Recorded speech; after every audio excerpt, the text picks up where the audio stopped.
One of the most important things that a teacher can do is create meaningful and trusting relationships with their students.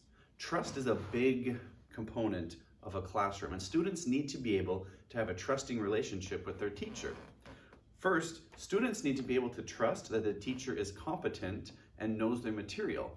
A student wants to feel like they're being taught by someone who actually knows what they're doing.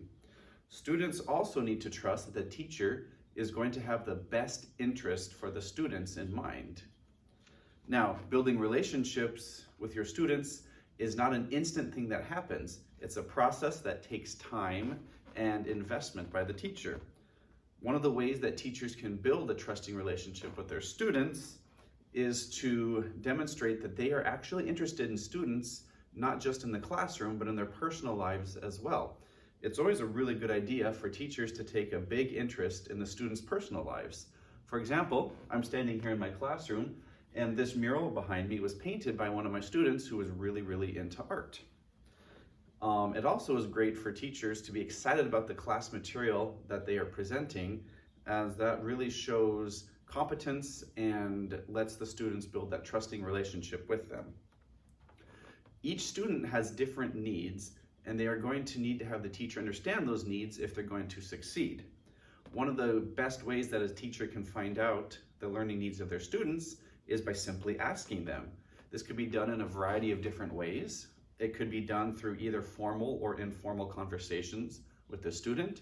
It could be done through initial class surveys, or it could even be simply done by observing what works well in the classroom and what assessments might need to be adjusted in order for students to maximize their learning potential. A lot of times students are going to come to the classroom having various and varying viewpoints than what the teacher is going to. It's really important that teachers are able to be open-minded and understanding of the viewpoints that students bring to their classroom.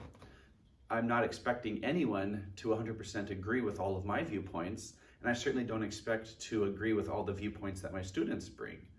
But it is vital that I am open-minded and willing to listen to the students as they share their perspectives on different issues. They've had different life experiences, and so of course they're going to have different opinions and beliefs about some of the stickier points in life. Always important to listen, never to pass judgment, and if I'm not able to agree with a student on a point, it's just best if I agree to disagree with them, but still show that I love them and I'm very concerned for them. One of the best ways that teachers can demonstrate a Christian worldview is by treating all students equitably. This is different than equally. It's letting any student, regardless of their background, culture, religion, have the best chance at succeeding.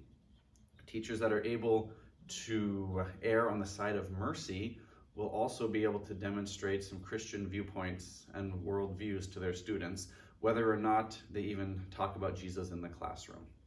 So those are a few ways that teachers can build some lasting relationships with their students that may even extend years beyond the classroom, and it might even inspire some of those students to become teachers themselves.